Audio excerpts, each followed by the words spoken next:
What if I told you that the moment you die, you don't even realize it? Imagine this. You've just taken your final breath. The room is still. Your body lies motionless. But something inside you is more awake than ever before. There's no pain, no fear. Just an eerie, expansive silence. You're aware, but in a way you've never been before. Not through your senses, not through your body. It's as if you've stepped out of an old, tight suit that you never realized you were wearing. And in those first few seconds, something profound happens. Your consciousness shifts, but the world around you doesn't vanish. Instead, it becomes stranger, more fluid, more surreal. You see the room, you see your body, you see the people standing nearby. You may even try to speak, to reach out, only to discover that no one responds. They can't hear you, can't see you, because you are no longer bound by flesh. This is the moment of transition, a breath taken on the edge of two worlds, one that releases you from the density of the physical realm and nudges you, softly but unmistakably, into the spiritual one. It's not dramatic, it's not loud, it's subtle. So subtle, in fact, that many souls don't even realize what's happened. They linger, confused, floating near their own lifeless form, puzzled by the lack of response when they call out. The physical world continues around them as if nothing happened, while internally, everything has changed. You might wonder how such a monumental event, the end of a lifetime, can be so quiet. But that's the truth most people never consider. Death doesn't come with trumpets. It comes like a whisper. There's no tunnel yet, no bright light, just the undeniable feeling that something is not quite right. You may notice that you no longer feel the weight of your body. There is no sense of gravity, no sense of time, no sensation of breathing. Yet you are conscious, awake, not asleep, not dreaming. You're hovering in a reality that looks exactly like the one you just left, except the edges are different, more malleable, more responsive to thought. You think of someone, and suddenly they appear. You feel curiosity, and you're pulled toward the thing you're curious about. It's not a hallucination, it's a new kind of navigation. This is why many souls remain unaware of their passing. The environment doesn't immediately change. Your thoughts still feel like your own. You still feel like you. You may even try to go home, to continue your routine, only to find doors won't open, people won't speak to you, and clocks seem to move in strange, disjointed ways.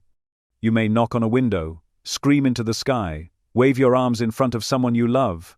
Nothing. And then, sometimes quickly, sometimes slowly, it dawns on you. Something irreversible has happened. But here's the beautiful part. Once that realization begins to settle in, a soft presence emerges. You're not alone in this space. There's a subtle warmth, a pulling sensation, a kind of gravity that isn't physical but emotional, energetic, magnetic. It feels like love, like home. Something, someone, begins to guide you gently from that liminal threshold into the deeper layers of the non-physical world. You're being held, helped, protected. But before that guidance fully kicks in, you're in a place that many refer to as the in-between.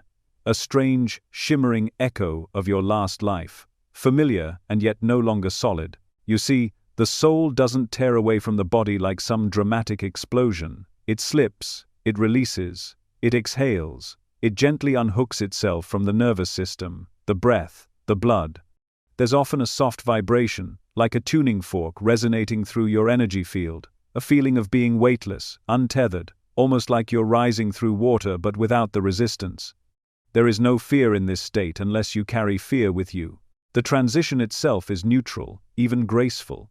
The only discomfort comes when the mind refuses to let go. Some souls cling tightly to what they knew, to their routines, their relationships, their unresolved dreams. They may refuse to believe they're dead. They might wander for moments, days, even years by earthly standards, unsure, uneasy, unwilling to surrender to the truth. But not because they're being punished, not because they're lost in some hellish purgatory.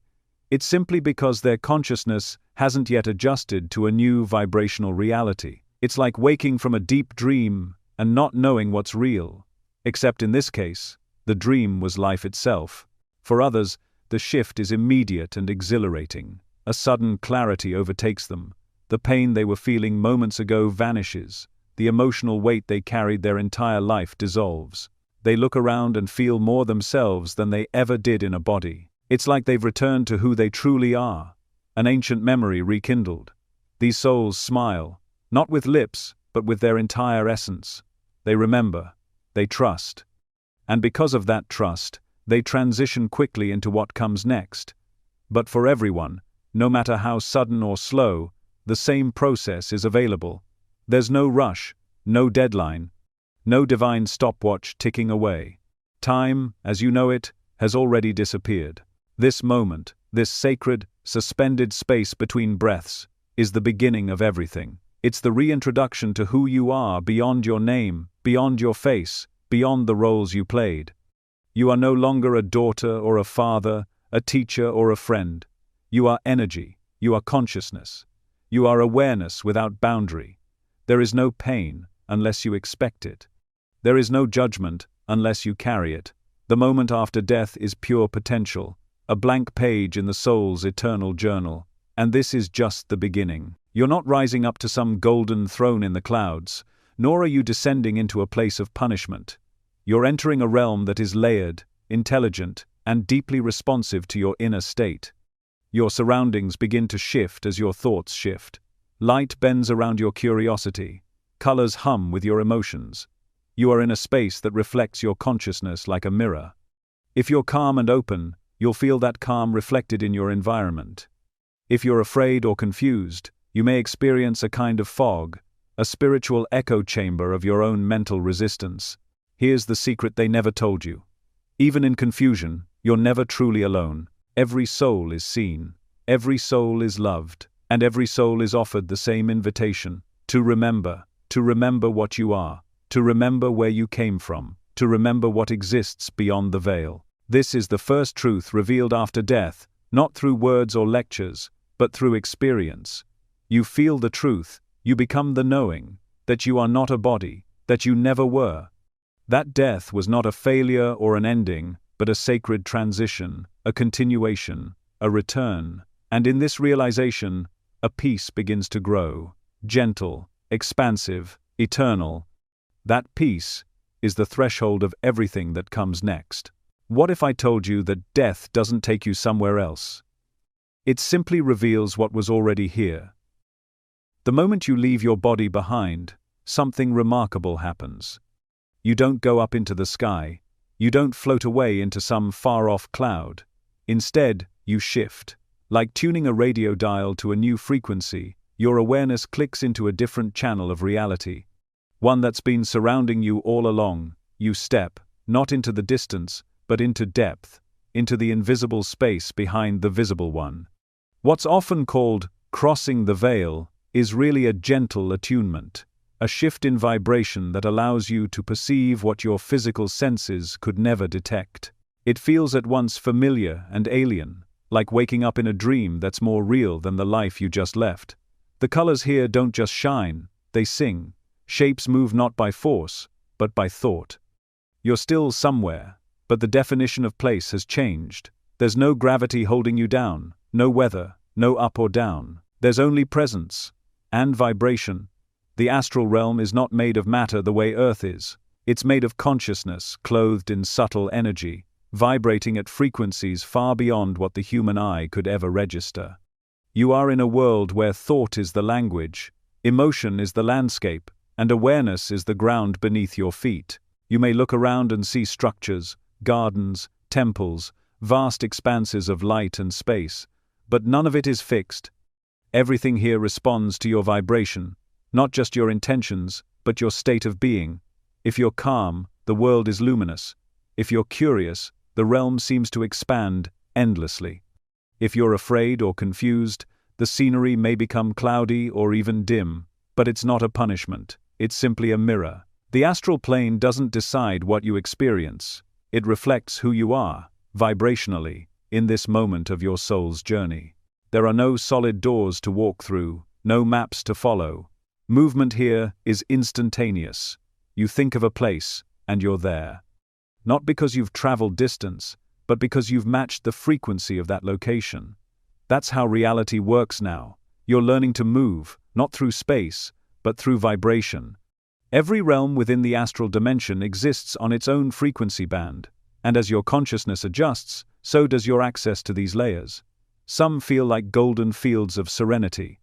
Others resemble glowing cities made of geometry and song, and some, darker, denser, feel thick and heavy, shaped by souls still tangled in pain, guilt, or confusion.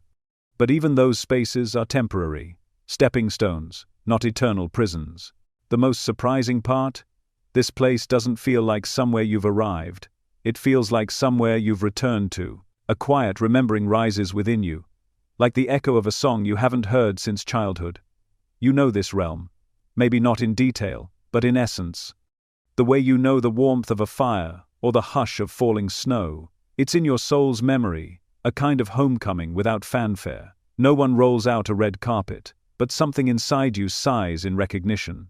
You're not lost, you're not floating in the dark, you're precisely where you're meant to be. This is the astral world, the subtle dimension of spirit, a layer of reality that overlaps with the physical, yet vibrates far beyond it. While alive, your body acted like a filter, tuning you into one specific channel. But now, with that filter gone, your awareness is flooded with signals, colors, emotions, energies that were always there, just outside your range of perception. And because you're no longer confined to form, your energy begins to acclimate to this new space. It may take time, or it may happen instantly. Each soul experiences this differently, depending on how open, how ready, and how aware they are. And yet, the truth is this: you're not dreaming. This is not a fantasy. You're more awake now than you were in life, more alert, more sensitive. You can sense the heartbeat of the cosmos humming through everything. Light isn't just something you see, it's something you feel. It has weight, warmth, intention. Some lights seem to speak, not in words, but in impressions. You suddenly understand things you never studied. You remember things you were never taught. Knowledge flows here like air did on earth, not pushed, but breathed. There is a distinct difference between the spiritual realm and the physical, and that difference is vibration. In the physical world, everything feels separate. You are one thing. The chair is another. The sky is another still. But in this space, everything is connected, not just in theory, but in sensation. You don't just know you're part of the whole, you experience it. The boundaries between you and everything else begin to blur. Not in a way that erases your identity, but in a way that reminds you your identity was never fixed. You are not the story you lived. You are the awareness behind it. In this realm, what you carry vibrationally becomes your reality. If you arrive with love in your heart, that love surrounds you. If you cross over in fear, you may initially see shadows. Not because they are real, but because they are the echo of your own inner resistance. But even the densest frequencies can be transmuted here. Because, unlike the physical world, the astral plane is malleable, fluid, receptive. It's built for healing, for growth, for remembering. The more you align with your truth, the deeper that truth is revealed. What you see around you may feel personal, because it is. The realm reflects your beliefs, your emotional resonance, your soul's stage of evolution. Some souls find themselves in tranquil gardens or libraries filled with living light. Others walk through temples that seem carved out of stardust. And still others may find themselves in versions of familiar places from Earth, homes, cities, landscapes, shaped by memory but suffused with something more. A softness, a purity, an essence that was always hidden beneath the physical. This is not imagination. It's creation. You are stepping into a realm where thought is power and emotion is architecture. If you wonder what the astral world looks like, the answer is, it looks like you. Or more precisely, it looks like your current level of awareness made manifest. It's not a place you're assigned, it's a space you resonate with. And it will change as you change, evolve as you evolve. The astral plane is not a final destination, it's a vast, living canvas designed to help you rediscover who and what you truly are. But don't be fooled by the serenity. This isn't a place of endless rest. Souls here are not sleeping, they're awakening, learning, healing, preparing. The astral world is not a waiting room for your next incarnation, it's a living school of vibration, a realm of mirrors and mentors, where every moment is an invitation to go deeper, to expand, to remember. And you are just beginning to see. You've crossed the veil, yes, but you haven't left the universe. You've simply peeled back the illusion, lifted the curtain. This world, this shimmering, pulsing reality, has always been here, just a heartbeat away, just a breath beyond the veil. Now that you've arrived, the real journey begins. What if I told you that the moment you leave this world, someone is already waiting for you? Not a stranger, not a distant, cold presence, but someone you know, maybe not from this lifetime, but from lifetimes long before. The truth is, you are never alone in your transition. Not for a second. As your soul begins to release itself from the gravity of the physical world, something extraordinary happens. You are met, not by chance, not by randomness, but by design. There are beings, loving, patient, radiant, who know exactly when to arrive. They've known you across time, they've walked beside you through lifetimes. Some of them have lived human lives, some have never incarnated. But they all share one thing in common. Their sole purpose is to guide you home. For some, the first presence they feel is that of a beloved grandparent, a parent, a sibling, or a friend who passed before them. There's no confusion when you see them, no need for names or introductions. The recognition is instantaneous. It's not about the body they wore, it's about the energy you shared. That feeling of familiarity washes over you like a warm current. You may not remember every detail of your past connection, but your soul remembers. You feel the love, you know them, and you realize that death didn't end the bond, it only changed the form. Others are met not by family, but by ancient guides, luminous beings who may have no earthly face but feel closer than your own heartbeat. They radiate a peace that disarms every fear, a wisdom that silences every question. Their presence alone is enough to make you feel safe, protected, deeply seen. They don't need to speak to communicate. They emanate knowing. You suddenly understand why certain coincidences happened in your life, why some doors closed and others opened. You realize they were there all along, whispering through dreams, nudging through intuition, standing quietly beside you when you thought you were alone. And sometimes, you're met by both, loved ones who walked with you through the fire of earthly life, and guides who walked with you through eternity. They stand side by side, welcoming you not with words, but with energy, like a symphony tuned specifically to your soul's frequency. The moment you feel it, you realize that this isn't just a reunion, it's a homecoming. You weren't abandoned, you weren't cast into some cold unknown, you were received. And that feeling, it changes everything. You may find yourself in a soft, glowing space, not a room with walls, but a realm of comfort. The colors are gentle, the light doesn't shine on you, it embraces you. There is no rush, no demand, no test, just presence. Your guides and loved ones are not here to judge. They're not here to correct or condemn, they're here to help you remember, to ease the transition, to soften the veil.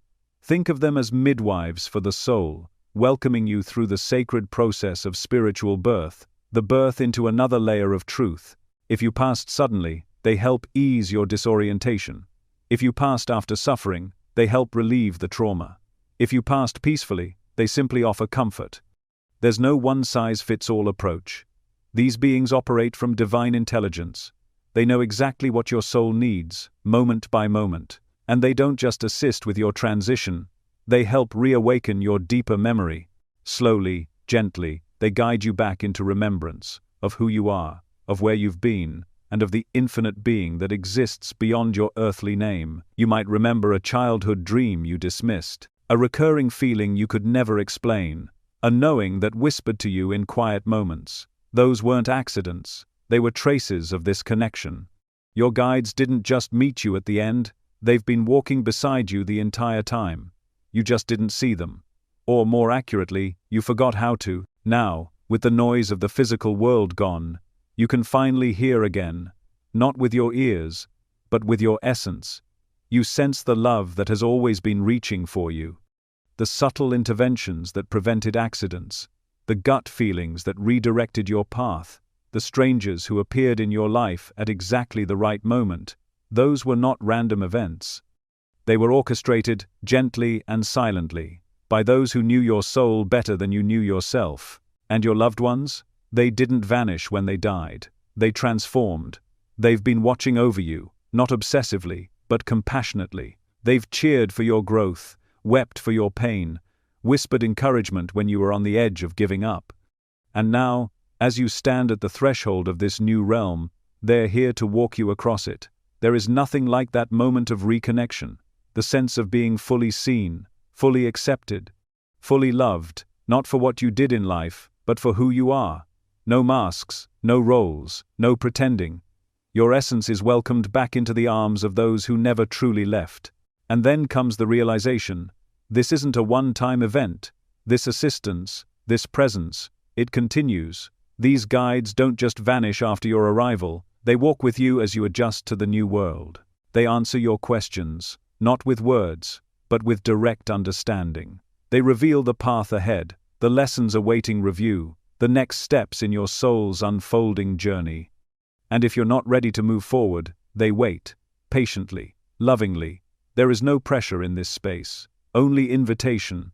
The entire environment is shaped by connection. You're part of a vast network of souls, a spiritual ecosystem of support and evolution.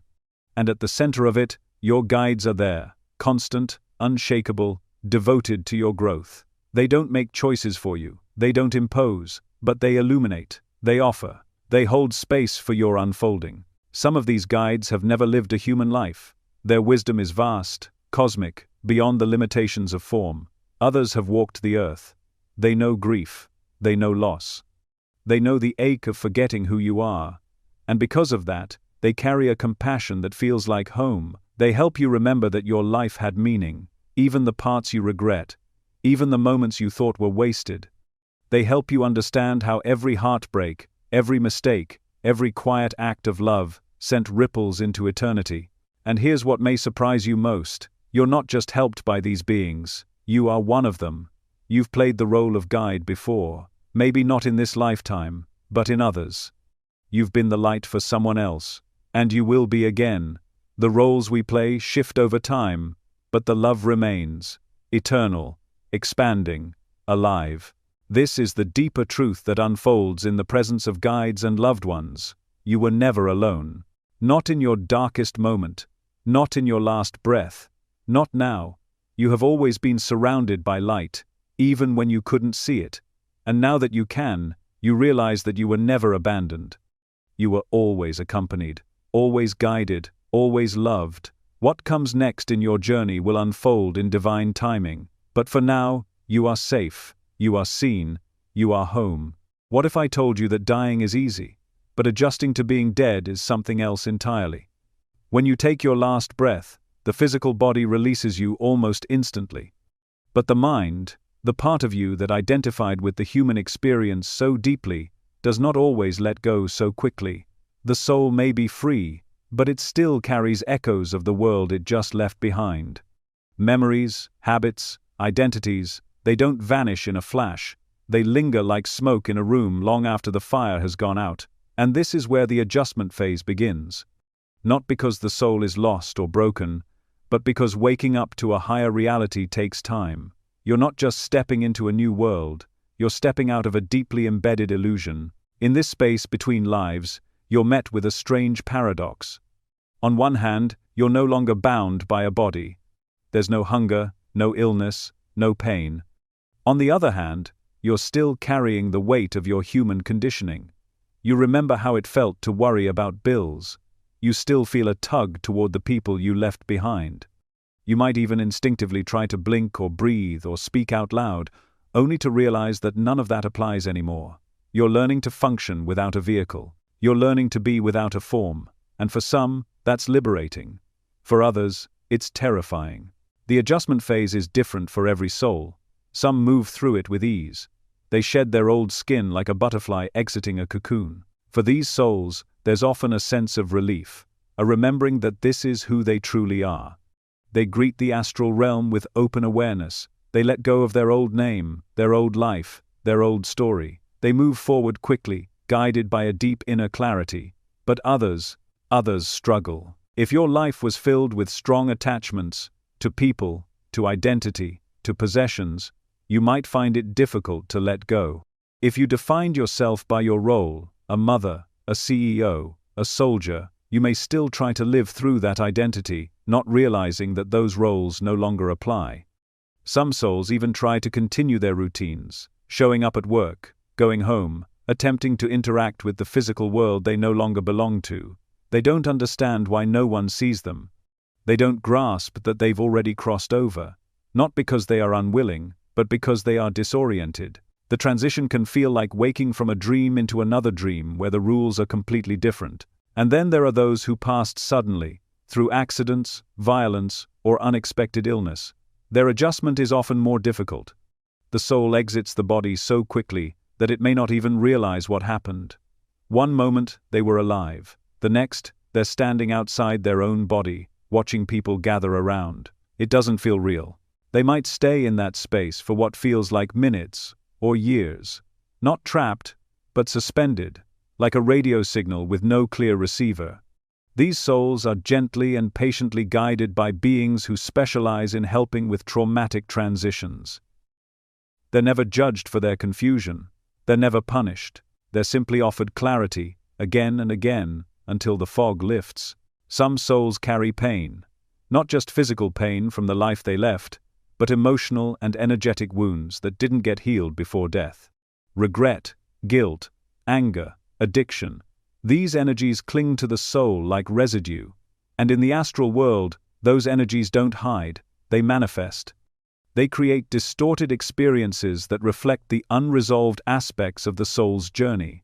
But even this is not a punishment. It's a form of spiritual detoxification. The soul must acknowledge what it's still holding in order to release it. And so, the adjustment phase often includes deep healing. This healing doesn't come from some external authority, it comes from within. The soul begins to remember who it is beyond the pain. Light seeps in through the cracks. The energy begins to reorganize itself. And slowly, the illusion fades. But healing takes time. The concept of time here isn't like it was on Earth, but it still exists in a fluid, non-linear way. Some souls breeze through the adjustment phase in what seems like a flash. Others linger. They are given space. There's no rush, no pressure, only the ongoing invitation to awaken. For those who are deeply attached to material things, the adjustment can be especially strange. Imagine someone who spent their life accumulating wealth or power. Now, in this realm, money has no meaning. Status doesn't exist. Titles are irrelevant. You can't buy influence here. You can't dominate. The soul must learn to operate from an entirely different set of principles, ones based on resonance, compassion, and consciousness. It can be unsettling to realize that everything you thought mattered doesn't. But it's also freeing. And yet, the universe is kind. It allows you to release these attachments in layers. You're not forced to surrender everything all at once. You're met exactly where you are. Guides and helpers show up, not to scold, but to reflect. They assist you in releasing the idea that you were only your career, your failures, your successes. They remind you that all of those things were part of the experience, but not the essence. You're not the character you played, you're the awareness that animated it. This phase can also involve reconciling with your earthly relationships. You may revisit interactions, feel the emotions you suppressed, see the consequences of your choices from a higher view. Not to be judged, but to understand. You might relive a conversation with someone you hurt, but this time, you'll feel what they felt.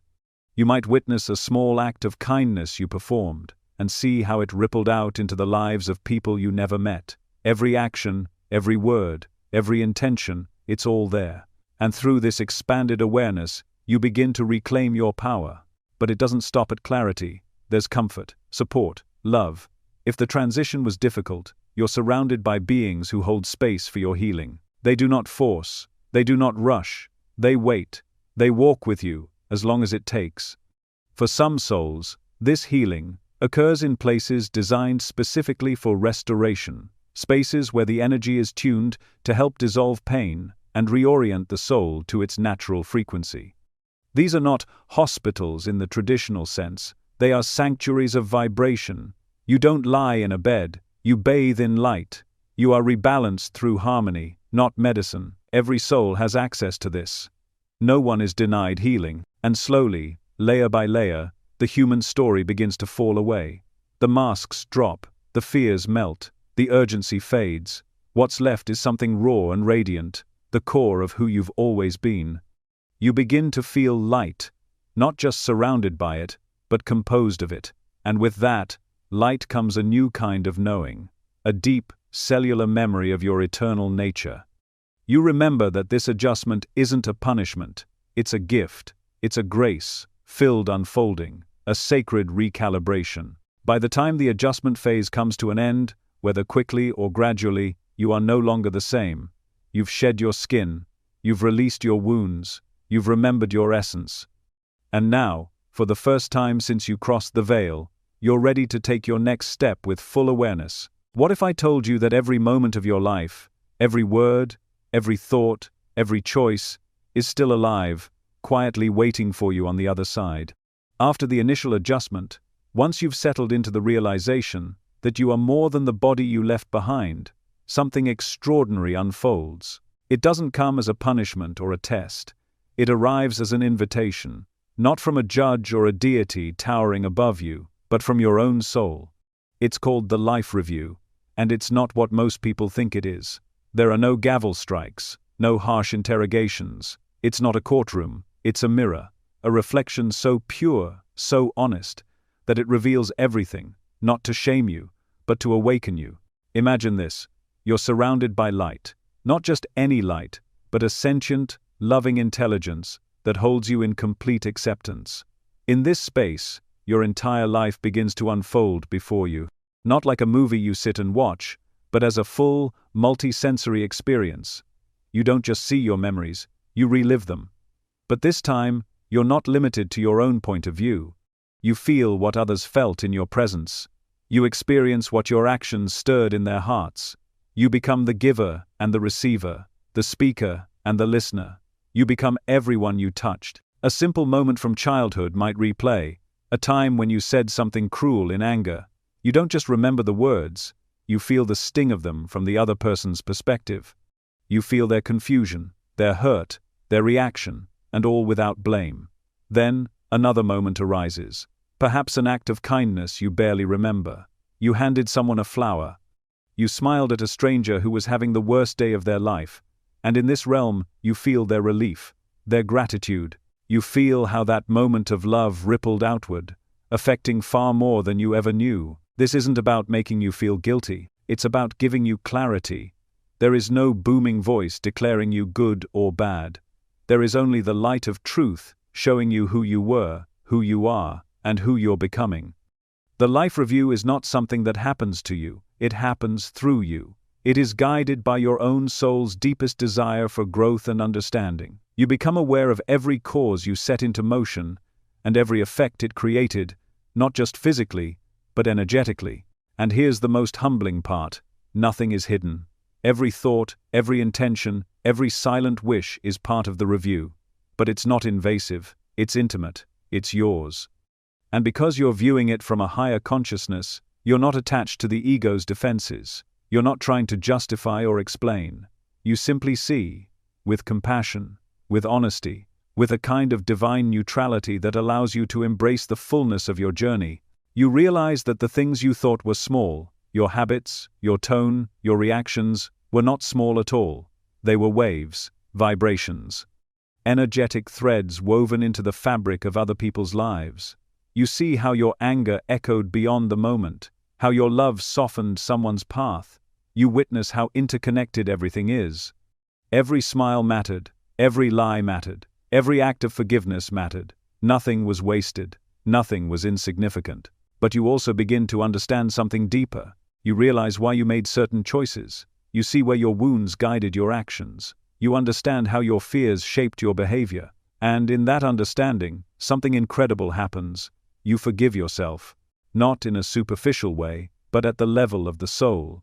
You see that you weren't trying to hurt others, you were trying to protect yourself. You see the patterns you inherited, the pain you carried, the unconsciousness you sometimes lived in, and through that seeing, you begin to let go. This is why there is no judgment here, because from the soul's perspective, there is only context, only learning, only evolution.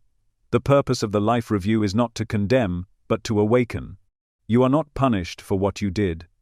You are shown how everything fits into the larger tapestry of your soul's journey, and you are given the opportunity to grow from it, to choose differently next time, to refine your vibration and align more fully with your true nature. The experience is so vivid, so real, that you cannot hide from it. But you also don't want to. Because for the first time, you are seeing your life not through the lens of fear or defense, but through the eyes of love, unfiltered, illuminated, alive. And it is here that many souls weep, not from shame, but from recognition. They weep because they finally understand. They weep because they finally remember. They weep because love was always trying to reach them, even in their darkest hours. And in this space, you are not alone. Your guides are present, not watching in judgment, but standing beside you in support. They hold space for you to feel, to process, to integrate. They offer insights, gentle nudges, and reminders. Sometimes, they help you reframe a moment you're stuck on. They help you see the lesson behind the pain. And if you're ready, they help you begin the work of healing what was left unresolved. For some souls, the life review is swift, a graceful unfolding of insight and clarity. For others, it's more gradual. If you died with heavy guilt, unresolved trauma, or deep regrets, the review may take longer to process. But even then, it is never punishment. It is love, showing you the places where you forgot yourself. It is light, revealing the shadows so they can be dissolved. And no matter how painful some realizations may be, there is always a path toward restoration. You're given the opportunity to revisit certain themes, to observe not just what happened, but why it happened. You see where fear blocked you, where courage moved through you, where grace carried you. You begin to trace the soul-level patterns that have played out across multiple lifetimes, and you realize, this wasn't just about this life, it was about all the lives before it. The review is a doorway into multidimensional memory, into the timeless story of your soul's evolution. And when it's complete, you emerge lighter, clearer, more whole. Not because you were perfect, but because you dared to look, because you had the courage to face yourself with honesty and love. The life review is the great equalizer.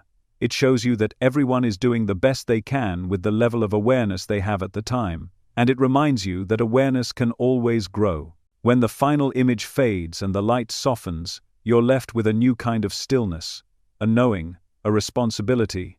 You are now the keeper of wisdom earned through experience.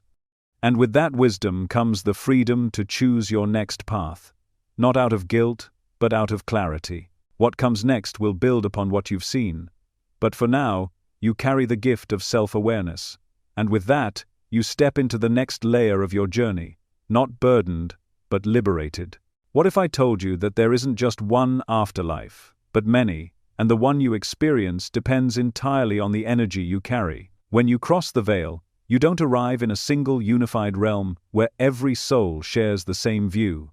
You step into a layered universe, intricate and vast, composed not of physical locations, but of states of consciousness. These realms are not imposed from above. They are not rewards or punishments. They are reflections, perfect mirrors of your vibration, your awareness, and the energy you've cultivated over lifetimes. Where you find yourself in the astral world isn't about being judged, it's about resonance. Like tuning forks placed side by side, you will naturally align with the frequencies that match your inner state. The astral plane is not a static place. It is a multidimensional field with countless layers, each one vibrating at a different frequency. These layers are sometimes described as realms or spheres, and while some appear radiant and heavenly, others are dense, gray, or even dark. But these aren't places you are sent to. They are places you naturally gravitate toward based on who you are in your deepest essence. Souls don't get placed like chess pieces. They align like sound to a song. And the spectrum is wide, far wider than most people imagine. For souls who lived lives of love, curiosity, growth, and compassion, The vibrational resonance is high. They arrive in realms of extraordinary beauty, worlds where light has texture, where music is architecture, where thought shapes the landscape. These souls often feel an immediate sense of belonging, of peace, of limitless potential. They are surrounded by other beings of like resonance, and their surroundings reflect their inner harmony. The environment feels alive with color and warmth, filled with temples of knowledge, gardens of healing, and communities of evolving consciousness. It's not heaven in the way religions describe it. It's better, because it's not a prize, it's an echo of your own being. Then there are the middle realms, places of gentle light and soft learning. These are where most souls go, not too dense, not too elevated, but comfortable and safe. Here, you're surrounded by the echoes of your recent life, familiar environments, friendly energies, and opportunities to reflect, rest, and prepare.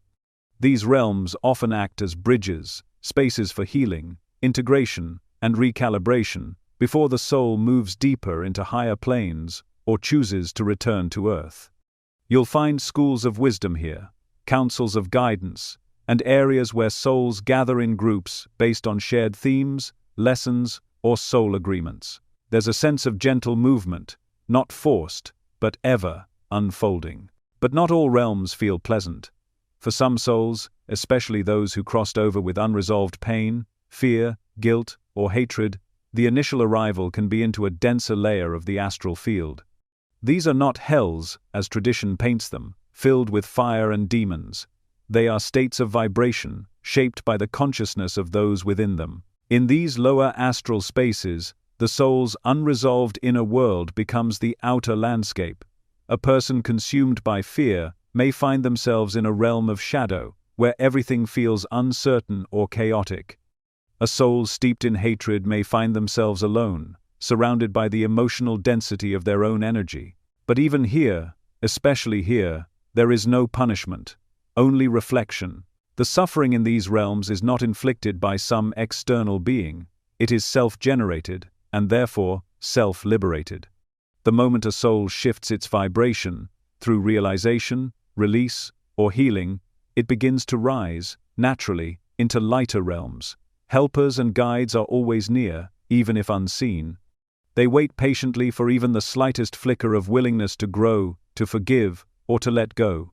No one is ever trapped forever. These spaces are temporary, transitional, and transformative. They are not ends, they are thresholds. It's important to understand that movement through the astral realms is not achieved through effort or merit, but through alignment. You don't climb a ladder, you expand your light. The more you remember your true nature, the more you shed the density of fear and illusion, and the higher you rise, because you're no longer bound to what weighs you down. It's not about earning your way upward, it's about shedding what no longer serves you. Every realization, every healing, every act of forgiveness shifts your frequency, and your surroundings shift with you. In the astral world, thought and emotion are the architects of reality. If you believe you are unworthy, the realm around you may reflect that until you learn otherwise. If you carry love, your environment will blossom with beauty and grace. You are not placed into these realms, you project into them. This is why two souls could cross over at the same moment and find themselves in completely different spaces. It's not about time of death, religion, or ritual. It's about vibration. It's about consciousness. Some souls experience this shift gradually, others rise rapidly. Some spend what feels like years in a soft, gray limbo of confusion or emotional fog, especially if they died suddenly or tragically. Others awaken quickly into higher realms, surrounded by guides and joy. Again, there's no judgment here, only reflection. A soul coming from a traumatic life may take longer to remember its light, but once it does, it rises just the same. The universe is patient, there is no rush, and it's not just individual souls, entire collectives exist within these realms. Groups of souls who have shared lifetimes, missions, or vibrational patterns often find each other again in the astral. They continue learning, exploring, and even planning future incarnations together. Soul groups gravitate toward one another like constellations, creating luminous communities across the dimensions. These shared spaces are fluid, shaped by intention, collective resonance, and divine design. There are also realms dedicated to specific purposes: healing sanctuaries for those who crossed with illness or trauma, libraries filled with the holographic records of lifetimes, centers of music, art, and expression that exist far beyond earthly imagination. These are not fantasies. They are dimensional spaces more real than physical matter, spaces where souls refine their energy, expand their awareness, and prepare for the next phase of evolution. Even what some might call heaven is not a final destination. It is a stage, a chapter, a moment of alignment, because even in the most radiant realms, the soul continues to grow. There is always more to remember, more to explore, more to become. Eternity is not stagnant, it is ever blooming.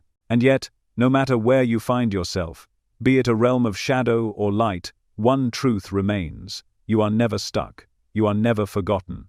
The astral plane is not a judgment system. It is a living spectrum of vibration. Your place within it is determined not by your worth, but by your awareness. As you evolve, you rise. As you open, you expand. As you love, you ascend. In the end, there is no heaven or hell as fixed places. There is only resonance, and the most powerful realization you can have, here or there, is that you have the power to shift your vibration at any moment. Not because you are trying to escape darkness, but because you are remembering that you are the light. What if I told you that the afterlife isn't the end of learning? It's where the real education begins. When the soul crosses the veil and settles into the rhythm of the astral realm, it doesn't simply float in a state of passive bliss. While peace is certainly part of the experience, the soul does not come here to sleep, it comes to awaken. The astral realm, for all its beauty and mystery, is not a place of eternal rest. It is a spiritual classroom, a realm of revelation where truth is no longer hidden by the veil of forgetfulness, and where learning takes on an entirely new dimension. Here, learning is not a mental exercise. It's not about memorizing facts or accumulating information. It's vibrational, experiential, soul-deep. You don't just know truth, you become it. You feel it in your core. You absorb wisdom through light, through resonance, through direct communion with energies and beings far more expansive than anything you encountered on Earth. Imagine being in a place where the answers to your deepest questions are not taught through words, but through frequency, through immersion in the very energy of understanding. Souls are drawn to specific centers of learning within the astral world based on their level of development and their soul's current path. Some are beginners, new to the cycle of incarnation, still acclimating to the nature of duality, of growth, of choice. Others are advanced, old souls who have walked many lifetimes and now serve as teachers, guides, and mentors to others. But no matter how many lifetimes you've lived, there is always more to learn, and these cosmic schools are not confined to one location. They exist throughout the astral plane in countless forms: temples of light, halls of memory, luminous gatherings of thought where beings from many dimensions converge. One of the most profound areas of study is the nature of universal law. In the physical world, we often see life through the lens of chaos or chance. But here, you learn that nothing is random. There are fundamental laws that govern the flow of energy, the unfolding of events, and the architecture of reality itself. Laws of vibration, cause and effect, attraction, polarity, and divine timing. These laws are not restrictive, they are liberating. They reveal the deeper structure of existence, and in this realm, you don't just learn about them, you experience them. You see how your energy interacted with these principles during your incarnations. You witness how the law of cause and effect played out across timelines. You begin to understand how every soul contract, every synchronicity, every so-called coincidence was part of a tapestry woven with cosmic precision. Soul contracts are another essential area of focus. You begin to revisit the agreements you made before your last incarnation, who you chose to meet, what lessons you agreed to learn, the pain you signed up to experience, not as punishment, but as a catalyst for expansion. And sometimes, you'll see that not every contract was fulfilled. Maybe you abandoned a path too soon. Maybe someone else did. But here, there is no blame, only understanding. You see that even when things don't go as planned, the soul still learns, still evolves. still grows through the dance of intention and free will. You also explore the deeper currents of your own soul's journey. You begin to trace patterns across multiple lifetimes, wounds that have echoed through time, gifts that you've carried for centuries, karmic themes that rise and fall like tides. With the help of your guides, you begin to see your story as a spiral rather than a straight line, each lifetime circling around key lessons, refining them, deepening them, evolving them. You start to understand why certain people showed up again and again in different forms, playing different roles. Some who were once your enemy in one life may have been your beloved in another. The labels fall away, and what remains is the sacredness of every encounter. In this space, spiritual technologies also come into view. These are not devices made of metal or wires. They are vibrational tools, geometric patterns, tones, symbols, light frequencies that assist in the expansion of consciousness. Some are used for healing, others for memory activation or interdimensional travel. You may encounter temples where sound is used to realign your soul's frequency, or libraries where knowledge is stored not in books but in crystalline grids of living information. You begin to remember how to work with these energies, not as something foreign, but as something deeply familiar, like rediscovering a language you once spoke fluently. And then there are the councils, groups of advanced beings who oversee the learning and evolution of souls. These councils are not judges, they are mirrors of divine wisdom. They assist in your life review, your soul planning, and your spiritual curriculum between lives. You may meet with them one-on-one, or in small gatherings, depending on what you're ready for. They help you assess what was gained in your last incarnation, what still remains to be explored, and how best to proceed. And everything they offer comes from love. There is no hierarchy in the traditional sense, only levels of awareness, each one supporting the next. You also begin to take on roles of service. Just as others helped guide you, you may now be called to assist those in lower realms who are still awakening. You might mentor younger souls, or help design energy blueprints for future lives. Learning here is not isolated. It is communal, interactive, creative. Souls often work together on collective missions, planning incarnations not just for personal growth, but for planetary evolution. Earth is a school, yes, but it's also a stage. A place where great dramas of awakening unfold, and where soul collectives incarnate together to shift consciousness over generations. Why does this learning matter? Because every insight, every breakthrough you experience here, becomes part of your soul's vibration. It is encoded into your essence. And when you incarnate again, those codes remain within you, whispering through intuition, expressing through your gifts, nudging you toward truth.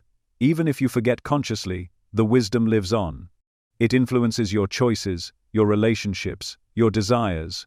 It becomes part of the light you carry into the next life. And even if you choose not to return, that wisdom continues to ripple outward. Souls in the astral realm often serve as guides to the incarnated, beaming insights into dreams, synchronicities, and sudden realizations. Some remain in the astral to support the evolution of specific lineages or communities on Earth. Others move on to even higher realms, where the learning deepens into cosmic service beyond the human story altogether. What you begin to understand is this: learning never ends, evolution never stops. Consciousness is an infinite frontier. And the astral realm is not just a rest stop between lives, it is a luminous university where the soul remembers who it is, why it came, and where it's going next. What if I told you that some of the most powerful acts of love happen after death? When a soul crosses into the astral realm and completes its transition, moving through the shock of separation from the body, the reunion with guides and loved ones, the life review, and the first layers of healing, it faces a choice. Not a demand, not a command, but a gentle opportunity. That choice is service. Not all souls rest, some feel a powerful pull to give.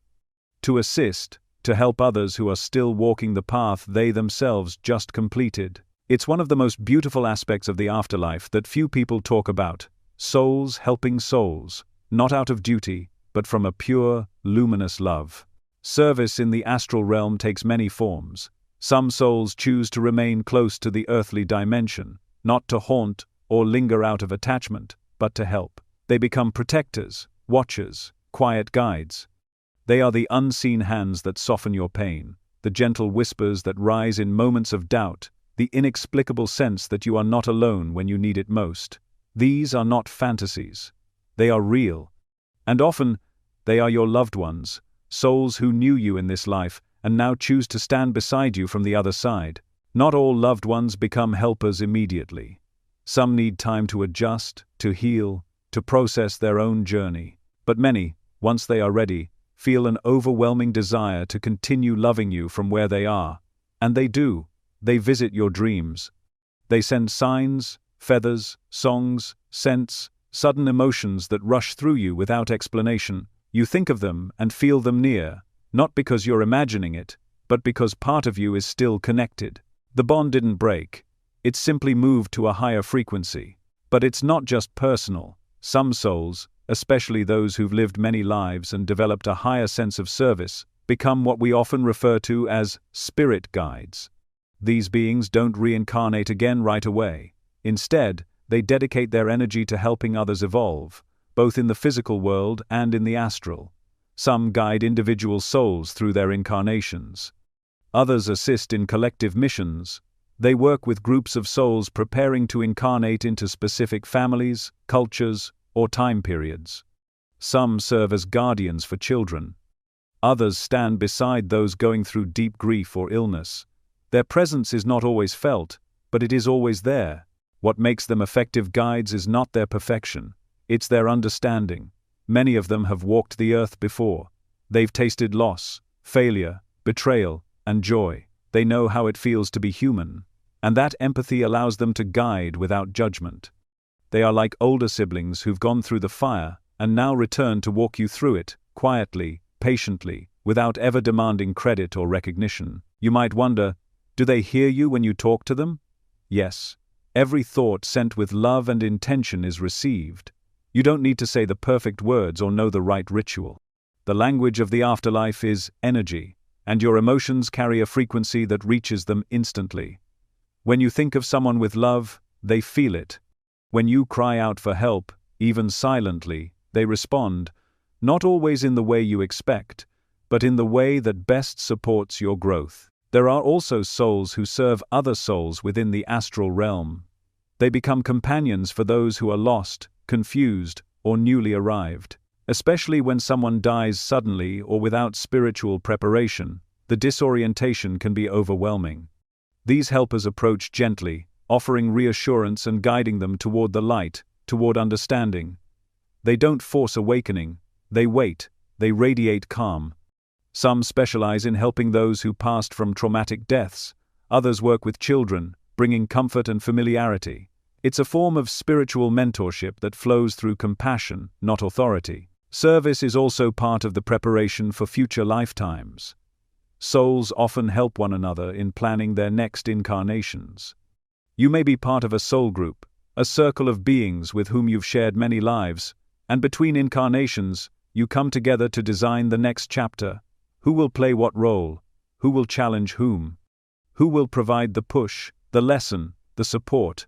It's a sacred collaboration, rooted in mutual love, even when the roles appear difficult. And in these discussions, some souls volunteer to stay behind, to be the guide, the anchor, the guardian. They may not return to Earth with you, but they walk beside you all the same. And then there are those who serve on a much larger scale. These are highly advanced souls who have transcended the need for personal incarnation, but choose to remain within the astral and etheric dimensions to assist in planetary evolution. They're often involved in transmitting wisdom, in anchoring higher frequencies into the Earth grid, in assisting during times of collective crisis or transition. Their service isn't visible, but it's deeply felt. They work through inspiration, intuition, and energy shifts that affect entire regions, timelines, and even generations. Some of these beings serve as part of councils or collectives. Others work more independently. They may appear to you in dreams, meditations, or moments of deep stillness. They may show up during initiations, those turning points in life when everything seems to collapse, only to be rebuilt from a deeper truth. Their presence can feel like peace wrapped in light, an intelligence so vast and kind that it brings you to tears without a word being spoken. Service in the afterlife is not about hierarchy. It's not about who is more evolved. It's about resonance, alignment, willingness. A soul that serves does so because love wants to express itself. Because compassion needs a channel. Because wisdom, once earned, cannot help but be shared. And in giving, the soul continues to grow. The more it gives, the more it expands, not through depletion, but through overflow, through grace. And yes, your loved ones are still watching over you, not in a constant surveillance kind of way, but with attentiveness, with care, with a kind of luminous loyalty that defies space and time. They come when you're hurting. They nudge you during big decisions. They walk beside you during initiations you don't even realize you're having. Sometimes they stay close for years. Sometimes they step back when you need space to grow. But they never truly leave. Because love like that doesn't end. It only changes form. So, the next time you feel something you can't explain, a sudden warmth, a gentle wind when there should be none, a scent that brings back memories, pause, close your eyes, listen not with your ears, but with your soul. You're not imagining things, you're being reminded, you are seen, you are loved, you are not walking this path alone. What if I told you that the people who've shaped your life the most, your greatest loves, your deepest wounds, your fiercest challenges, have all known you before? One of the most extraordinary revelations that comes after death is the recognition that you were never alone in your journey. The faces you saw as strangers on earth, the people who passed through your story briefly or stayed for decades, are often members of your soul family, beings who have traveled alongside you through multiple lifetimes. They are not bound to you by blood or law, they are bound to you by vibration, by love, by purpose. When you reunite with them in the astral realm, it's not a meeting, it's a remembering, a homecoming, a breath you didn't know you were holding, finally released.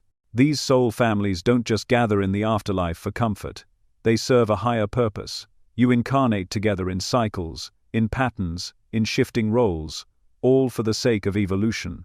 Sometimes the person who plays the role of your mother in one life will be your child in another. A dear friend in one incarnation may return as your rival in the next.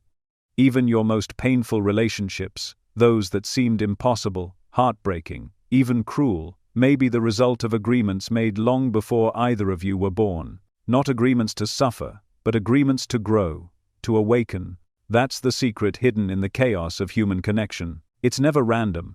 The intensity of your bond with certain people often reflects the depth of your shared soul history. You feel it instantly, an unexplained closeness, a pull that defies logic.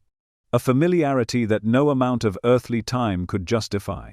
That's not chemistry, it's recognition. On a soul level, you're remembering who they were to you before the body, before the name, before the roles you're playing now. When you return to the astral realm after death, you don't just reunite with the souls you knew from this life. You reconnect with those who've known you across countless incarnations. You remember lifetimes spent together in ancient lands, in forgotten cultures, in times before time. The emotions return too, not as memories trapped in story, but as frequencies still alive within you. You feel the depth of the love you once shared, the laughter, the sorrow, the choices made side by side, and for a moment, all the separation you felt in the physical world dissolves. You are together again, not in body, but in truth. But reunion isn't the end of the story, it's the beginning of a new chapter, because these soul families work together across lifetimes with intention. They are not just companions, they are catalysts. You challenge each other, you push each other, you hold each other accountable to the evolution you agreed to pursue. Sometimes that means supporting one another with kindness and grace. Other times, it means playing the role of antagonist, the one who betrays, abandons, or tests your boundaries, not from cruelty, but from a sacred agreement made in a higher realm. This is where karma comes into play, not as punishment, but as a mechanism of balance and awakening. Karma is simply the echo of past energy returning for completion, for healing, for awareness. And often, the ones we share the most intense karma with are the ones we love the most at a soul level, because only someone who knows you deeply can create the conditions for your greatest breakthroughs. A soul who once harmed you in a past life may return to experience life as your child, seeking reconciliation through unconditional love. A soul you once harmed may return to confront you, not in vengeance, but in service of mutual evolution. These cycles aren't linear, they're woven like a tapestry, beautiful, painful, profound. And through it all, the soul's commitment remains unshaken. You return again and again, playing different roles in different lives, because each role reveals something new. The same soul who once taught you strength by leaving you may later teach you softness by staying. The one who was once your parent may become your student. And through each role reversal, the soul learns more about love, not just as an emotion, but as a force of transformation. Each lifetime adds another layer to your collective growth. Nothing is wasted. Nothing is accidental. This is why certain relationships feel eternal.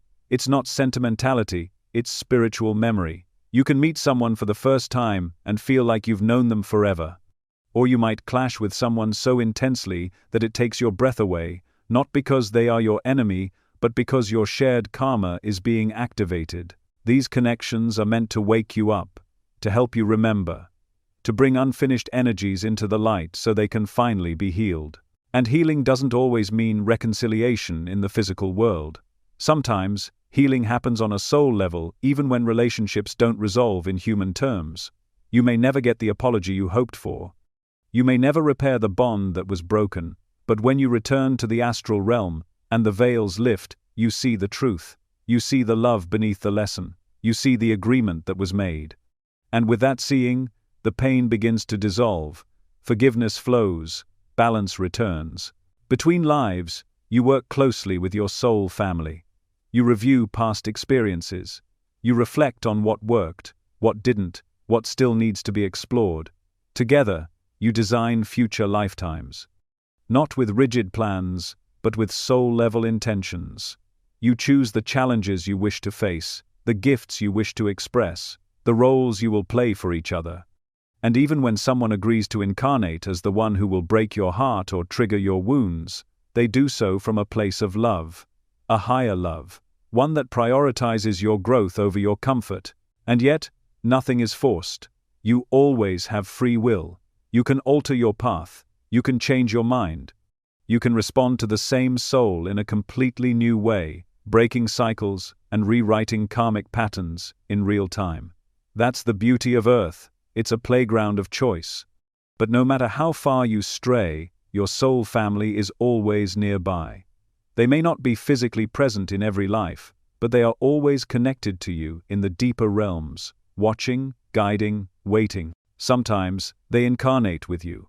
Sometimes, they stay behind to support you from the astral. But either way, the bond remains unbroken, and when your time on Earth ends, you will find them there.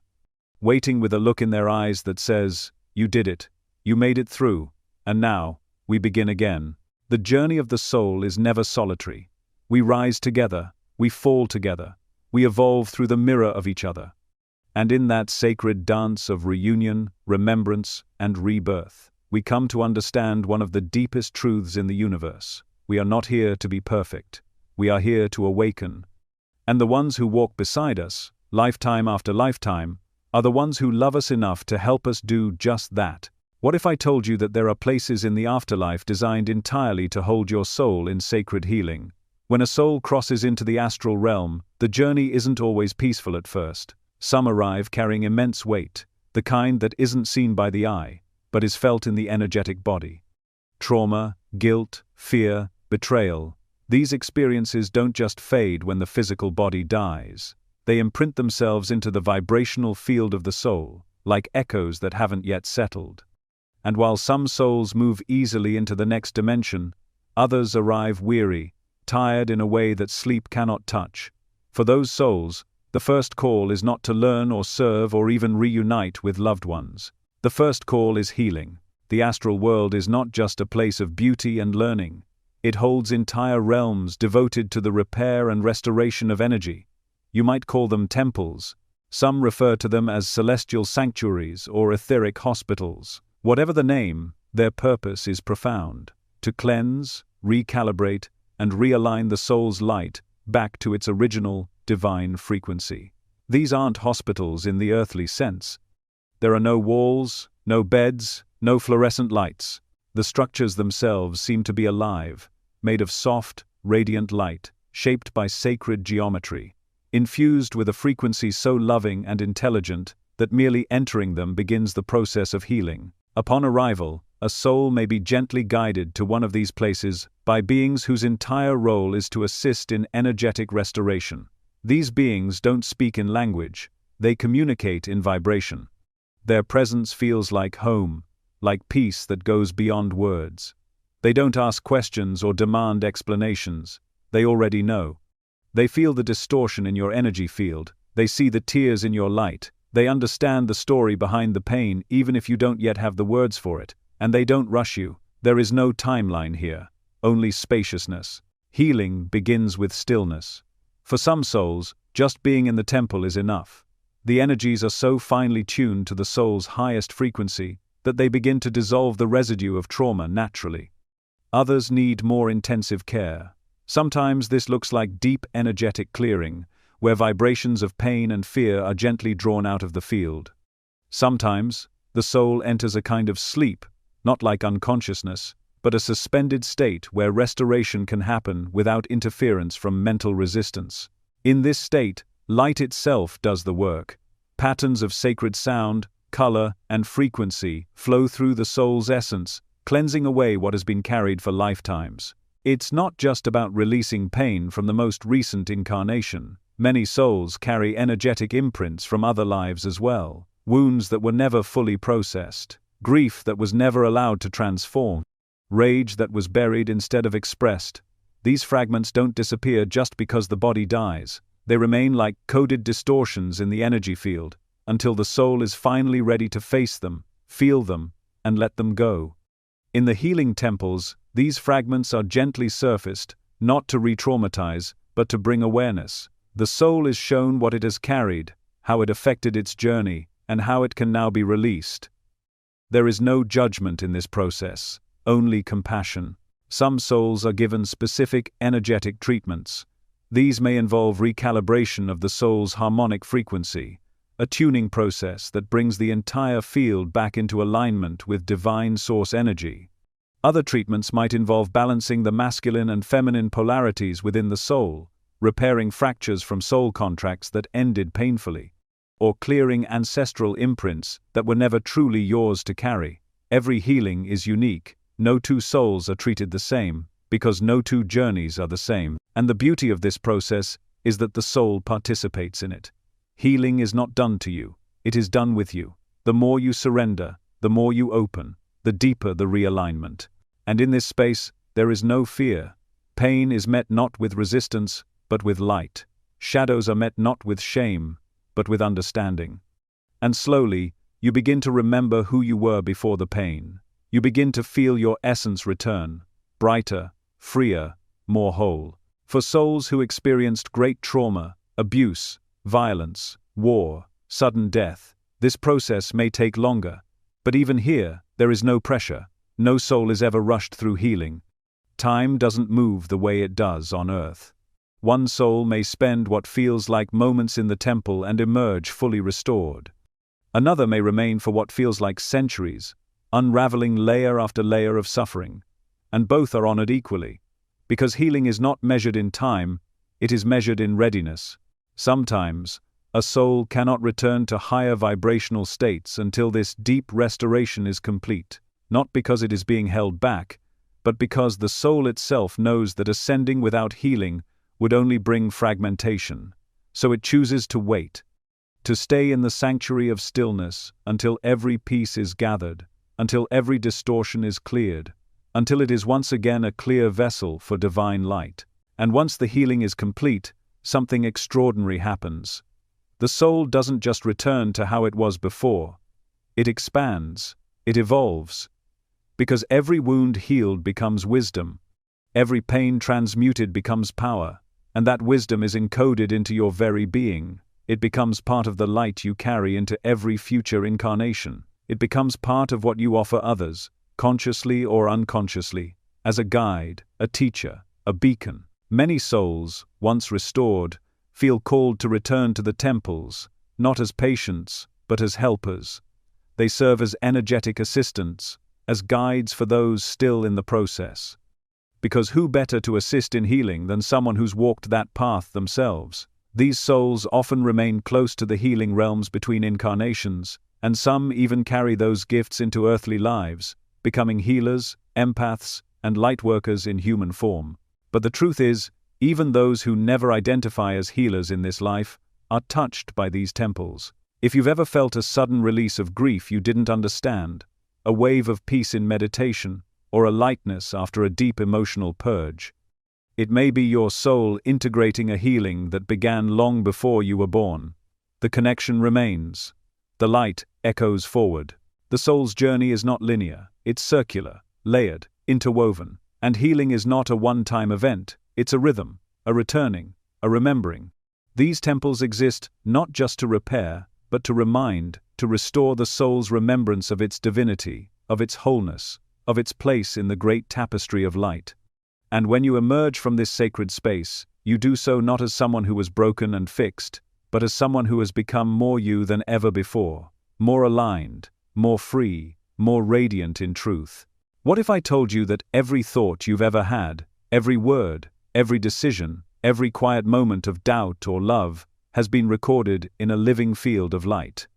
Beyond the boundaries of time, beyond the walls of any one life, there exists a vast energetic archive known as the Akashic Records. But calling it a library doesn't begin to capture what it truly is. It is not made of pages or shelves, it is woven from vibration, from memory, from truth itself. It is the memory of the universe, and your soul is not just a visitor there, it is a contributor, a living entry. And when you pass into the astral realm, your access to this field becomes full and clear. The Akashic field is not a place in the way physical locations are. It is a dimension of frequency, one that exists both around and within you. And when the soul is no longer tethered to the dense filters of the body, it re-enters this field effortlessly, drawn not by effort, but by resonance. Approaching the Akashic Records feels like stepping into a temple made of light and intelligence, a space that breathes with consciousness. There are no locks, there are no guards, the only key is readiness. You gain access not because someone grants it, but because your vibration matches the truth you are prepared to receive. The moment you enter this space, there is a deep and unmistakable stillness, a silence that isn't empty, but full. You are surrounded by something vast, ancient, and deeply personal. It is as if the energy of every moment you've ever lived suddenly stands beside you, but there is no overwhelm. The Akashic field doesn't bombard you with information, it unfolds, gently, wisely. It reveals only what serves your expansion in that moment. Some souls walk in and are drawn immediately to their most recent life. Others go back lifetimes, following threads of karma, love, talent, or trauma that stretch across centuries. You don't simply observe your past, you feel it. The records are not a slideshow of events, they are holographic experiences. When you access a memory, you are immersed in it. You feel what you felt then, see what you saw, sense the impact of every choice not only on yourself but on everyone your energy touched. It's a full-spectrum awareness that bypasses narrative and speaks directly to your soul, and through this, understanding blooms. You see how a moment of kindness in one lifetime echoed through generations. You see how a fear left unhealed repeated itself again and again. You see the entire mosaic of your soul's becoming. And just as you can access your past, you can also feel the blueprint of what's to come. Not a fixed future, but a field of potentials, each one born from your current vibration. The Akashic Records reveal not what will happen, but what can happen. You're shown pathways, choices, intersections of destiny, and free will. You begin to sense which futures are alive within you now, and what energies must be cultivated to walk those timelines. It's not prediction, it's alignment. The more attuned you are to your truth, the clearer the way forward becomes. What surprises many souls is the emotional intensity of this space. To see the fullness of your own journey is not just informative, it's humbling. You realize that nothing was wasted. Not a single heartbreak, not a single misstep. Everything served your awakening. You witness lifetimes where you rose in brilliance, and others where you fell in shadow. and both are honored equally. There is no condemnation in the Akashic field, only reflection, only learning, only love. And you're not alone in this space. Often, beings of great wisdom accompany you, souls who serve as keepers or facilitators, not because you need permission, but because the energy of truth is best held in sacred company. These beings guide you through your soul records with compassion and clarity. They help you interpret what you're seeing, not with judgment, but with a broader perspective. Sometimes they help you trace patterns that were invisible before, threads that span multiple incarnations and shape your soul's unique song. The Akashic field also holds the memory of your relationships, not just from this life, but from every life. You begin to see how you've danced with the same souls again and again, shifting roles, evolving through contrast. You witness promises made and kept, others broken and later redeemed. The people you love now may have once been your enemy. The ones who hurt you deeply may have once saved your life in another time. In this space, the story widens, and your heart does too. Forgiveness often flows here, not from guilt, but from understanding. And there's more. The Akashic records aren't just a window into your past and future. They also reveal your origin, not just where you were born on Earth, but where your soul began. Some souls come from Earth again and again, anchoring deep into this planetary cycle. Others are travelers, having incarnated on other worlds, in other systems, before choosing Earth for a specific mission. These memories too are held in the field, and as they emerge, you begin to feel the vastness of who you are, far beyond this name, this body, this story. The power of soul memory cannot be overstated, because when you remember who you are, you move differently, you love differently, you create differently.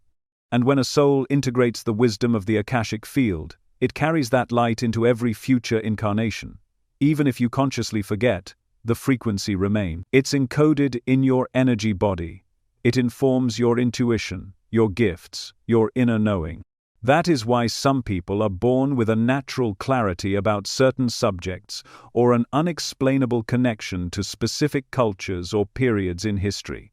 It's not random, it's remembrance, and for some souls, the records are not just a space to visit, they become a calling. These souls train between lives to become interpreters, carriers, and channels for this wisdom while incarnated. They are the ones who, in waking life, feel compelled to study the unseen, to help others remember, to access soul-level truth in service of healing. These souls often feel ancient, even as children. They are here not just to live, but to remind, to hold the vibration of eternal memory in a world built on forgetting.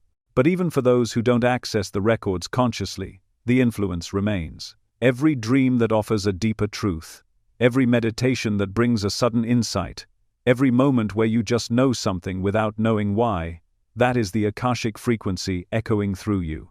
You are always connected, because you are a record, a living, breathing, evolving note in the eternal song of creation. And in that truth, there is power, not the power to control, but the power to understand, to remember, to choose from a place of clarity.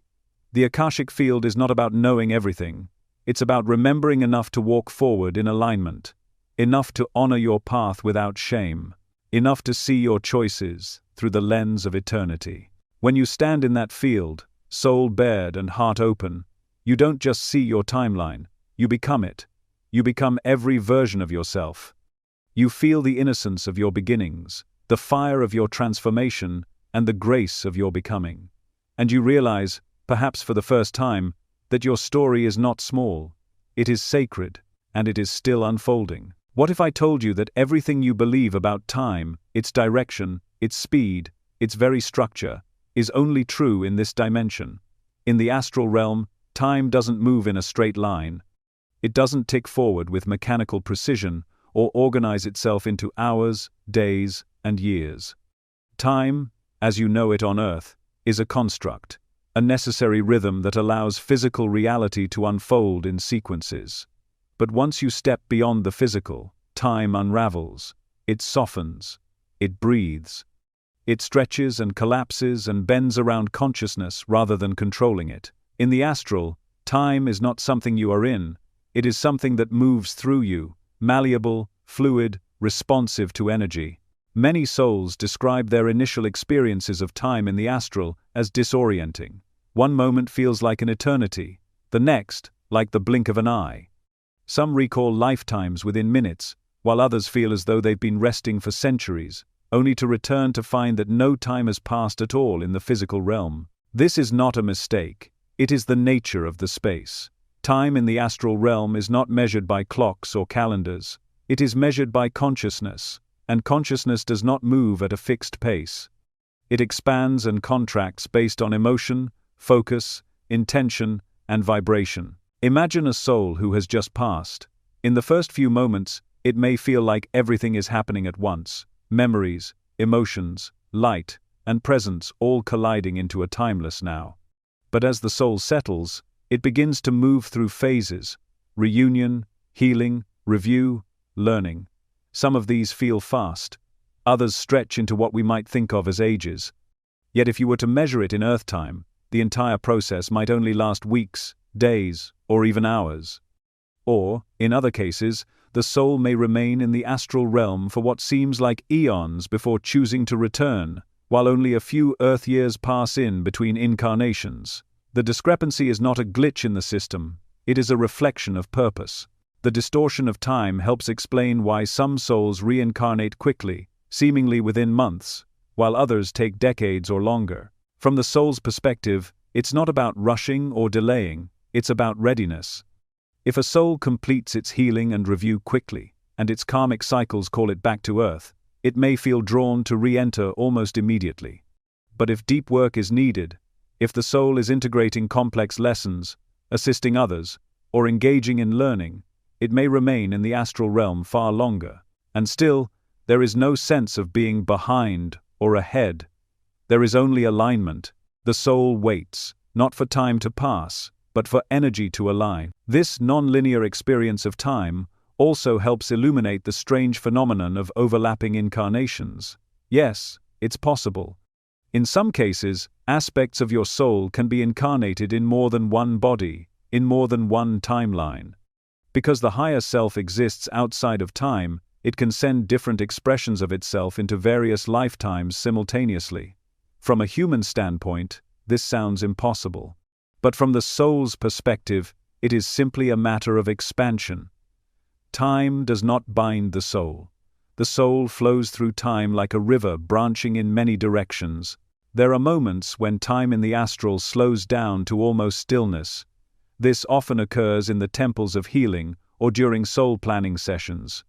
In these states, the soul drops so deeply into presence that the concept of before and after dissolves entirely. Everything becomes now.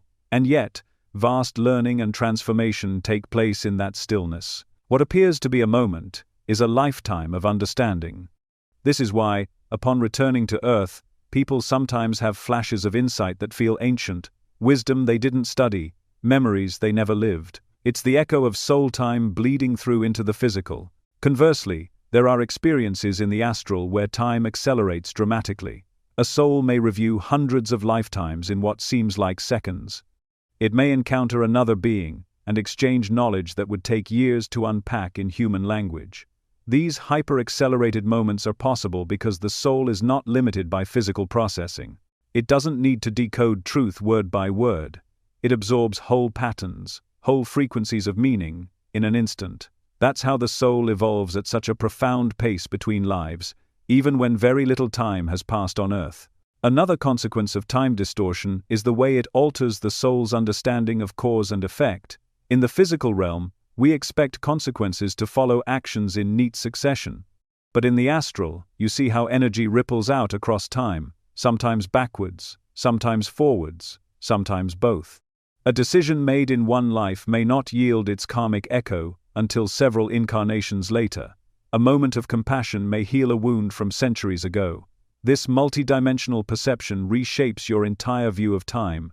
You stop thinking of it as a line and begin to feel it as a web, a luminous matrix where everything connects in perfect timing, even if that timing makes no logical sense from a human view. This is also why the soul doesn't fear delay. It understands that nothing is truly lost. If something wasn't learned in this lifetime, it can be explored in another. If a mission wasn't fulfilled, the energy of that intention remains and will find expression when the vibration aligns. Patience, from the soul's perspective, isn't waiting, it's trusting the unfolding of consciousness in divine timing. From a human standpoint, this can be frustrating.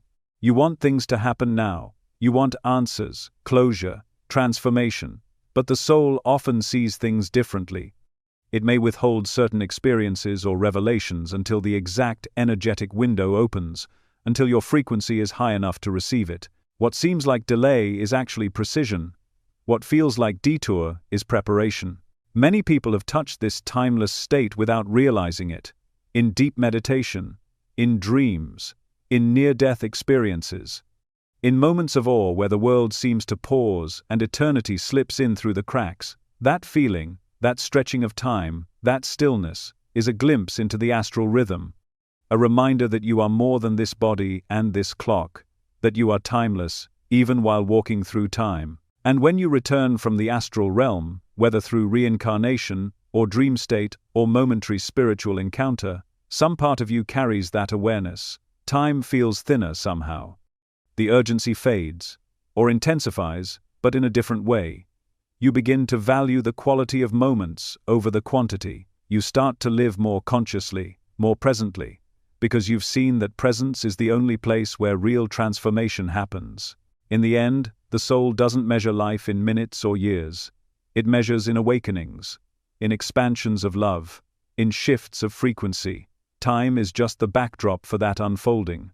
And once you've seen time from the soul's eyes, you'll never quite look at a clock the same way again. What if I told you that you chose this life long before you ever opened your eyes in it? Before your soul re-enters the physical world, there is a sacred process that unfolds in the astral realm, a process far more intricate and intentional than most ever realize. Rebirth is not random. It is not fate rolling a cosmic dice.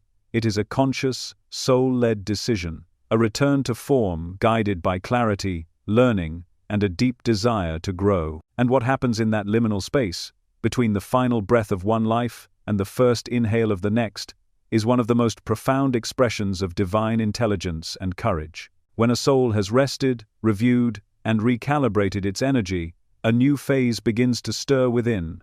It doesn't feel like urgency, it feels like a pull, an intuitive knowing that there is still more to learn, more to experience, more to offer.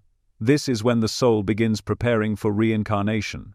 But it doesn't just leap back into a body. It begins by returning to its blueprint, the map of its evolution. Here, the soul reviews the threads of its karmic tapestry, patterns left unresolved, lessons partially learned, gifts not yet expressed, contracts still vibrating with purpose. These threads call out with energy, not judgment. They are invitations, not demands. Surrounded by wise and loving beings, guides, council members, soul companions, the soul begins to reflect deeply. What is needed next? Where can the most growth happen? What energies are ready to be explored, healed, or shared? It is here that the soul begins to sketch the outline of its next life, not as a rigid script, but as a dynamic plan, one infused with purpose, but open to choice. You choose many elements before you arrive. Your birthplace, your family, your gender, your body, even some of your challenges, not because you want to suffer, but because you want to evolve. If your soul has struggled with patience, you may choose a life that tests you with delay. If you've misused power, you might choose to be in a position where power is withheld, so you can understand its true nature. If your heart longs to deepen in compassion, you may choose to walk through loss, illness, or betrayal, not as punishment, but as the soil from which greater love can bloom. And yes, even the people closest to you are chosen. Not all, but many. Before incarnation, you and others in your soul group often come together to plan key interactions. These soul contracts are energetic agreements. I'll help you learn this, and you'll help me remember that. Some of these contracts are beautiful. The soulmate who awakens your heart, the child who teaches you unconditional love, the friend who walks beside you in laughter and pain. Others are harder. The parent who abandons you, the partner who betrays, the rival who mirrors your shadow. But in the astral realm, all of it is seen with clarity. not as good or bad, but as sacred choreography, meant to guide you toward greater consciousness. None of this means that life is scripted. The soul writes the outline, but once you're here, free will colors the rest. You can choose how you respond. You can shift paths. You can end contracts early, or rework them mid-life. Nothing is locked. But knowing the deeper intention behind your circumstances can change everything. It empowers you to ask not, "Why is this happening to me?" but, "What is this trying to awaken in me?" That shift, from victimhood to soul alignment, is the beginning of real transformation. And yet, as beautiful as the planning can be, it is not easy. The soul knows what Earth is. It knows the density, the forgetting, the pain of being disconnected from your full awareness. Choosing to reincarnate is not a light decision. It is an act of immense bravery. To leave the clarity of the astral realm and dive once more into amnesia, to walk blindfolded through the lessons you designed yourself, takes a kind of courage that only the soul can fully comprehend. Many souls hesitate here, not from fear, but from reverence. They remember how hard it can be. They remember the heartbreak, the limitations, the violence of separation from Source. But they also remember the beauty, the tenderness, the laughter, the electricity of touch, the thrill of creation, the depth of love that can only be known when you forget who you are and find your way back again. And in that remembering, the soul says yes.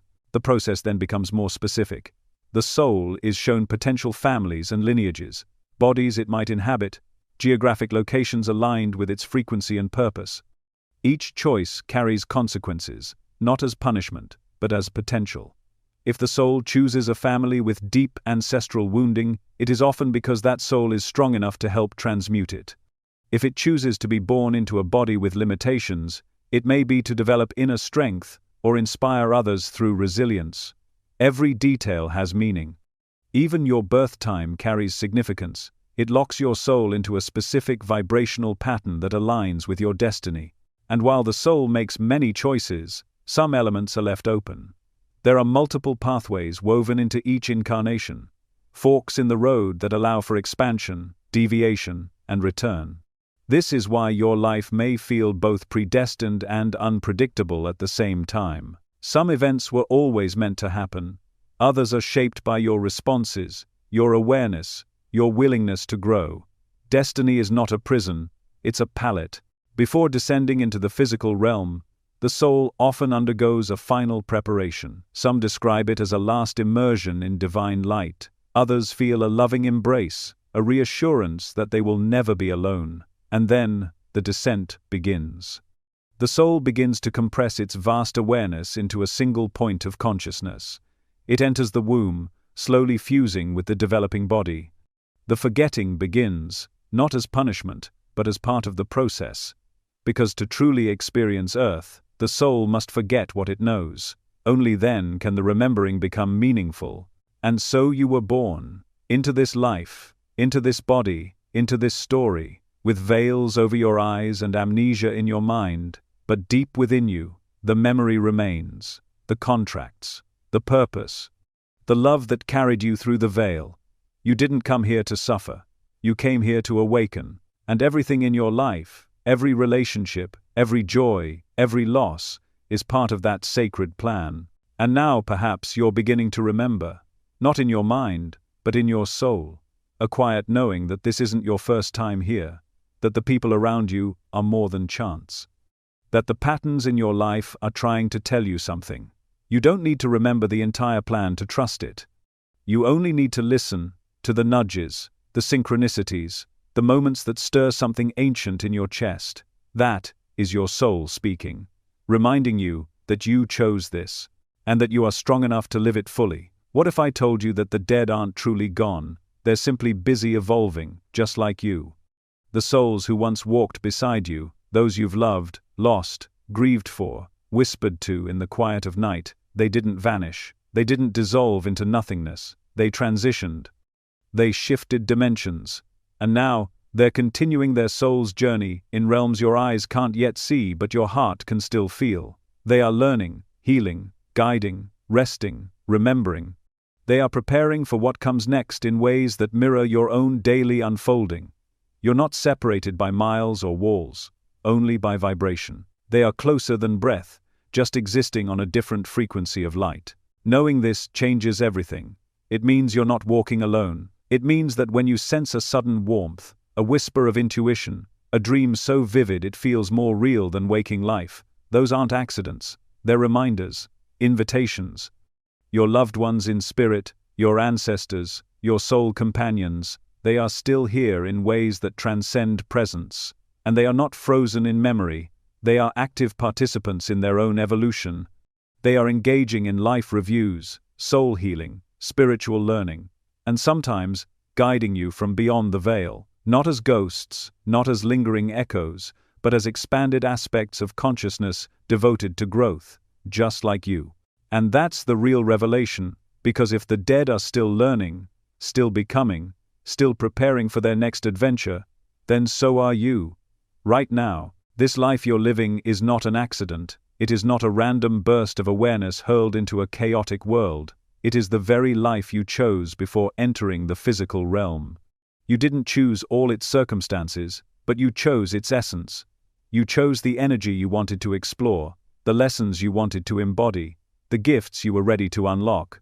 You chose the pain you were strong enough to transmute, the love you were ready to receive, and the people who would trigger and teach you all at once. You made that choice from a place of clarity, from a place of divine remembrance. And now, you are here, inside the very experience you once saw from the other side. You are living the path your soul knew would lead to your next becoming. This doesn't mean life is easy. It means life is sacred, even the messy parts, even the heartbreak, even the confusion. Especially the confusion, because every one of those moments is a doorway, a mirror calling you back to who you really are beneath the conditioning, the fear, the forgetting. If the dead are evolving in their realm, then so are you in yours. And your growth isn't about becoming someone new, it's about remembering who you've always been. That's the soul's real work, to peel away the layers of falsehood, to unravel the illusion that you are small, powerless, separate, to awaken, not through force, but through presence, through awareness, through the willingness to look at your life and ask deeper questions. Why did I choose this body, this family, these challenges? What am I meant to alchemize here? What am I being asked to see, to heal, to express? These questions aren't meant to shame you, they're meant to free you. Because once you realize that your life is a continuation of a soul mission that stretches far beyond birth and death, everything takes on new meaning. You begin to see the people in your life not just as characters, but as collaborators. You begin to recognize patterns not as curses, but as karmic echoes waiting to be rewritten. You start living less like a victim of circumstances and more like a conscious participant in your soul's evolution. And perhaps most importantly, you begin to soften your fear of death, because death is not the end. It's not a closing door. It's not a final silence. It is a return, a breath before the next beginning. The soul doesn't die. It transitions. It releases the costume of flesh and steps back into its natural state of being, aware, luminous, connected. The so-called end is really a pivot, a crossing over into more truth, more freedom, more remembrance. That's why understanding what the dead are doing now can be so powerful for the living, because it pulls back the curtain on one of humanity's greatest fears and replaces it with clarity, with peace, with purpose. It reminds you that your existence is part of a greater arc, that your loved ones are not lost, only transformed, and that your current life is part of a much bigger story, one that began long before your first breath and will continue long after your last. And when you live with that knowing, everything shifts. You begin to love more deeply, because you understand how precious each connection truly is. You begin to forgive more easily, because you recognize that everyone is doing their best with the level of awareness they carry, and that their role in your life might have been chosen, by both of you, long ago.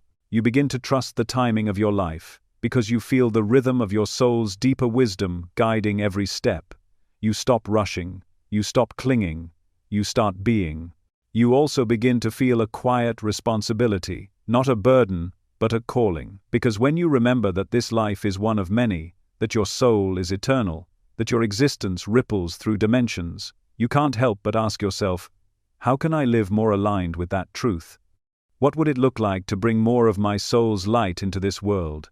What would change if I treated this life as sacred training ground, a chosen mission, a love letter to the divine written in every breath? And when you do that, when you walk through life with that kind of awareness, you don't just evolve.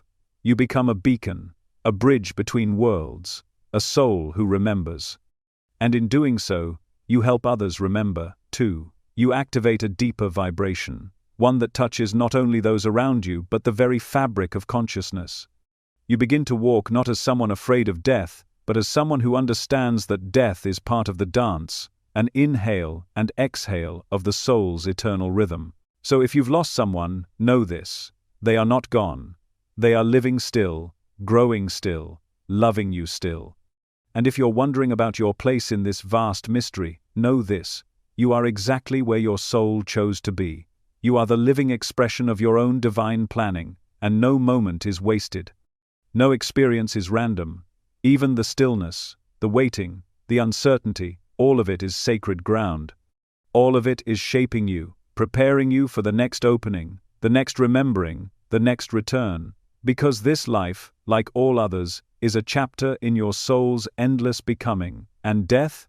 Death is just the space between sentences, the pause before the next sacred line is written.